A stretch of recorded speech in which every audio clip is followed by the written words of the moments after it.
Best Hunt is presented by the Canadian Coalition for Firearm Rights. The CCFR is Canada's gun lobby. Also brought to you by Vortex Canada, the force of optics. Prophet River Firearms, your source for Canada's finest firearms, optics, and accessories. Legal services provided by Loberg Ector, your complex commercial litigation experts. Hey everybody, welcome to My Best Hunt. I'm your host, Rod Giltack. Thanks for joining me again today in the studio. We have Evan Gyurkovits. How are you? Pretty good. How are you doing, Rod? I'm all right, man. Thanks for coming in. Yeah, thanks for having me. Appreciate it. Okay, so in the beginning of the show, we'd like to give everyone a chance to introduce themselves, tell us a little bit about yourself and what you do. Well, my name is Evan Gyurkovits. I'm 34 years old, happily married to my wife, Ashley. We've got 2 little kiddos at home. My dad started taking me out hunting when I was about 12. And ever since then, I've just been hooked. Like I remember vividly at 12 years old, like taking my first whitetail buck. And as the years went on, we started going elk hunting and did some junior hunts and things like that. Once I got into my early 20s, that's when I started kind of branching out and hunting more by myself and hunting with some buddies, started moving further away from the roads and the truck, started staying on the mountain by myself, things like that. And that's when the passion started to really build for hunting. And since then, I've just continued to kind of push the envelope and get more into like the backcountry side of hunting. So you film your hunts. You've got a YouTube channel. That's right. Yes. So my Instagram and YouTube, they're both under the same at eGurks, EGURKS. I think my first film was posted back in 2017.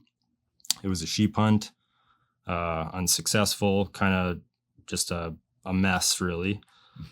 Flew into an area, got hammered with weather, stayed a few days, and just like didn't really know how to handle things, weren't prepared for it. So flew out early, just kind of a mess. Right. So do you have that one on your channel right now? I used to, but like the quality was so poor that one slid off the channel, but kind of recommitted to it the next year, went on another one and kind of been going strong ever since. Awesome. Yeah. Awesome. Well, that would have been a good one to have. Yeah. Because you probably weren't the only person to have that experience, especially sheep hunting, right? Exactly. Yeah. Not a walk in the park. No, especially just kind of winging it and starting without any experience and not going with somebody who'd ever done it before. It was totally foreign. Yeah. So how long have you been filming your hunts? So 2017, that was the first time I'd like bought a camera and packed it along. Right. As the years have gone on, I've been like buying better gear. Technology's obviously come quite a ways in that period of time. So the quality's getting better. The actual meat of the hunts themselves, like they're getting to be like further and deeper into the wilderness, those kinds of things. So yeah, it's just been kind of evolving as the filming gets a little bit better. That's awesome. Yeah. All right. So what type of hunt, where was it? Who was there? That kind of thing that you're going to tell us about today. Yeah, this one's going to be a stone sheep hunt in northern BC. One of my really good buddies, Corey, came along with me, and basically we marked a date on the calendar, made sure that we were going to be off for the same period of time. Like for a trip like that, there's going to be days on either end for travel. Like for us, it's close to a 24-hour drive to get up there and back. And it worked out that we were probably going to have about 7 days to hunt, which is a little bit short for a stone sheep hunt, but that's what we had to deal with. And you're staying outside, like you're not going back to the truck every night. No, we were going quite a ways in, probably 15K the first day and then another 15 the second day and then setting up camp. Quite a challenge. Yeah, for sure. So this trip all started out probably a year in advance. My buddy Corey and I, Corey's from Fernie, BC. We've been hunting together for a few years. This is our second sheep trip together in northern BC. And we've done lots of elk hunting together, deer hunting, bear hunting in the spring. great guy. So we set a date, and basically that's when the training started. Back and forth, we were in contact every couple of days, checking in with each other, like making sure like we're doing all the little things to be in shape for a trip like this, because there's a lot of preparation, and you don't want somebody to have an injury or not be able to perform when they're 30K back in the backcountry after driving up there and taking the time off work and all those things. So day one, I drove from Penticton, where I've been living for the last couple of years, to Fernie, met up with Corey. We hopped in his truck and started driving north. It's about, close to 24 hours up to where we were going to go. Probably an hour shy of where we were going to start hiking. We were just like too tired to keep going, set up camp on the side of the road, slept in a bit. The weather was not very good that morning, and then drove to where we figured we could start hiking from, parked the truck, and started up into the forest, basically just picking our way up towards the foothills and then up into the bigger mountains where we were hoping we were going to find some sheep. We'd never really talked to anybody that had been in the area or anything, and we did all this research by e-scouting and just picking terrain that looked like it was huntable, lots of places for sheep to be. And this particular spot, we thought would be really efficient for the amount of time that we had, is you hike up onto this huge plateau. And our plan was to set up a base camp somewhere around the middle and then just branch out from there every day. And the whole perimeter of this plateau is just these hanging valleys and bowls, just kind of facing all directions. So depending on how hot it was that day or whatever, south facing versus north facing, we'd choose where we'd go and look for sheep. And you could spend hours like looking in each of these valleys, and there's like 20 valleys to look into. So yeah, the first day we hiked from the truck to a lake and spent the night there, got up the next morning, went up the really steep, nasty stuff, and then we were on this plateau. So the first day of hunting, looking into these bowls, working our way around, we just weren't seeing anything. I think it was day 3 that we finally picked up some goats at one point. But we weren't looking for goats, looking for sheep. Looking into these huge valleys, we were picking up grizzly bears. We actually had a sow and 2 cubs come running right by us up on the ridge one time, ran down past our camp. So a little bit of excitement for sure. A little bit of a heart stopper. Bit of a heart stopper. Yeah, they weren't too close, but it was like the first time I'd ever heard a bear like making bear noises. That wasn't on like National Geographic or something. It was like kind of quite a moment, actually. Caught us by surprise. I'll bet. So afternoon of the 3rd day, Corey spots a ram, and it's about 4 kilometers away. We're looking at it through the spotting scope, and we're figuring that it's worth a closer look. So we pick a route over there, and a couple hours later, we're 600 yards from this ram. And we're starting to look at rings. We're starting to look at body composition, like the flat back versus a bowed back, the big pot belly versus kind of a flatter belly, the Roman nose, and of course, is he full curl? We quickly decided that like if he's full curl, he's barely there. We thought we could see an 8th ring. He was definitely at least 7, but we didn't really have to spend a whole lot of time deciding that this wasn't a ram that we were interested in going after. Legal, maybe. We weren't really sure, but not one that we wanted to really spend any more time on. Well, that's too close to a wrong decision too. Yeah, exactly. Yeah. And that's just not something we were really interested in messing with. Yeah. So after spending the time looking at that one, we were obviously a little bit defeated, and we're heading back to camp and just making a game plan for the next couple of days. We're not even halfway through the hunt yet. lots of country to explore. So spirits are still pretty high at that point. And you only saw one possibly legal ram. Mm-hmm. Yeah. That's a lot of work. There's a lot of country up there, and there's got to be more. So that's kind of the position we were in. So morning of day 4, we wake up just as the sun's starting to come up.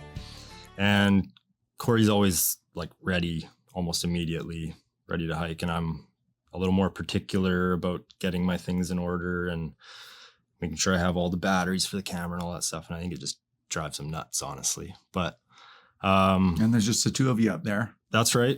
Yeah. You get to know each other pretty good. Yeah. With Corey being so quick at being ready to move all the time, he tends to leave gear just lying around in the middle of nowhere, and we never find it. So, okay. Yeah, between the two of us, we usually get out of camp at a decent time. He's usually pushing me. So day 4, we start hiking up to a new area that we hadn't glassed before, kind of the highest point on this big plateau that we're on. And on the way up there, suddenly 2 more rams appear on this little knife ridge a couple hundred yards away. We had time to get some glass on them and confirm that neither one of them was close to legal. But of course, they might be hanging out with some older rams, and we've just seen 2 of them. So we circle all the way around this mountain, and we start glassing all these little nooks and crannies, trying to turn them up again. We never were able to turn them up. We spent the better part of the day looking for them and checking out this whole new drainage that we'd worked our way over into. At this point, across this big drainage is where we started seeing groups of 20 and 30 ewes and lambs, but they were super far off, but no signs of any rams. There was one group that we thought might have held a ram or 2, but at that time of year, they're not really hanging out with the ewes and lambs much, so it's probably not going to be mature rams. Regardless, we circled all the way back around, probably like a good 10 kilometers, just to close some distance on some of these sheep we were seeing, and just look for rams hanging out in those areas, but just couldn't turn them up. So at this point, like, we're getting pretty beat up, a little bit frustrated, but like when you're back in that kind of country, it's easy to just sit down and have a look around, and everything kind of seems okay. Like, you're in the most beautiful place. You've been planning this for a whole year. Like, there's honestly nothing to be like upset about when you're back there. It's exactly where you want to be. Yeah. Well, and you put on a lot of kilometers too up to this point. Yeah. And like being back there with one of your best friends, like, yeah, could be worse. It's great. Yeah, exactly. And it's a total reset from just our daily life. Honestly, like, you're unplugged out there. The only contact you're having with anybody is a couple of in-reach messages before bed with your wife, family, letting them know you're alive. And that's pretty much the extent of it. You're not thinking about work. All the little things in the back of your mind, they're just kind of falling off your plate. So it's a really nice experience to be on these kinds of trips. Yeah. And now we're starting to feel a bit of the time constraints of only being back there for a week. We've explored a lot of our area, but to like really push back into a whole new area would take us a few days, and we're kind of running out of time. So we started checking in on all the little hidey holes that we thought looked the best, where we were seeing some track and some sign, but we just weren't turning up rams back there. And at that point, we went back to where we had seen that almost legal ram, turned him up again, just kind of checking in to see if he'd maybe picked up another couple of rams that he was traveling with. But he didn't grow any more rings. He didn't grow any more rings. Right, we checked. too bad. We did check. Yeah. But yeah, like, this area just kind of surprised us that it wasn't holding the sheep that we'd hoped. And at the end of the day, that didn't really matter too much, because on a trip like this, the trophy is the experience. It's not necessarily getting a ram. Yeah, it's nice to see them. If you get one, that's amazing. That's the cherry on top, really. But it just made us hungrier for the next one. And but you still had some time left. Totally. We did have some time left. So going to bed on day 6, we knew we were going to be making a hike out the next day. We knew there were still chances to see sheep on the way out. It was all good country all through that plateau area. And yeah, we went to bed hoping that maybe there would be a buzzer beater ram on the way out.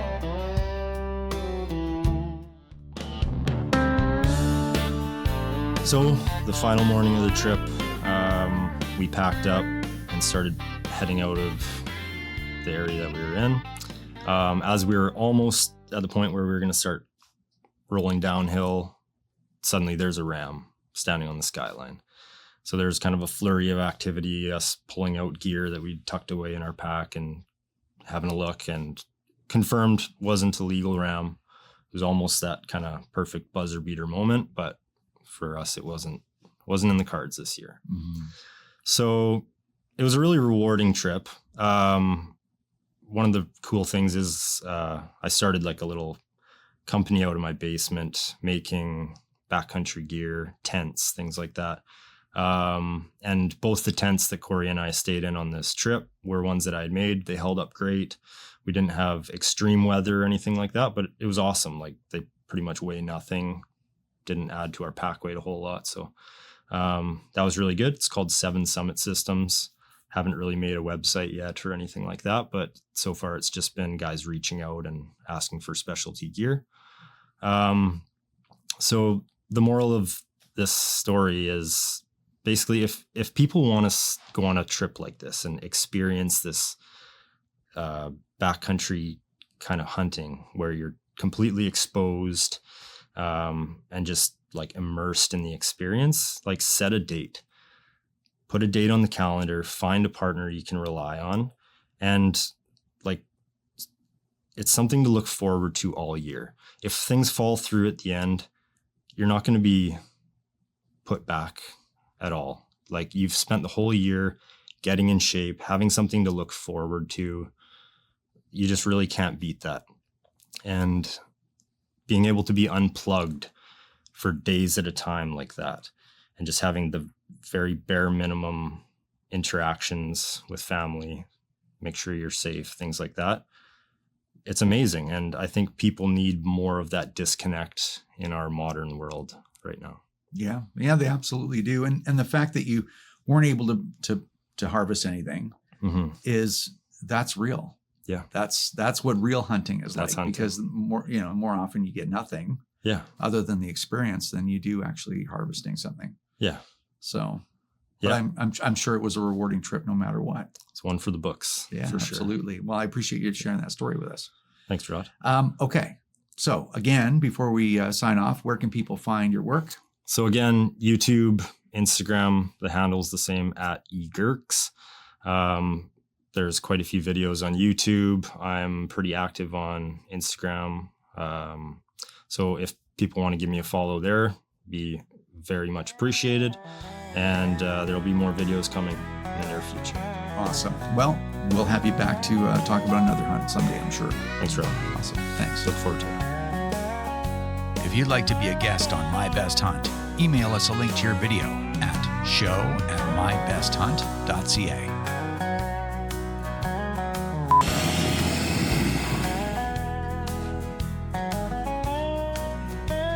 Well, we made it to a camp spot down at this lake, over one mountain, and we're gonna head up into the range behind me tomorrow and try to camp up there for a week. So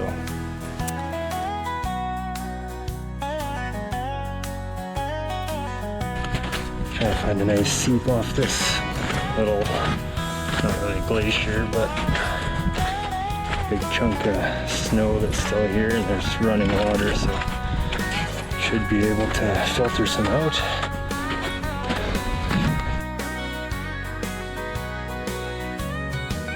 headed back to camp. Successful day, I guess, because we found a ram. First sheep of the trip. I'm just worried it might be the only one in here.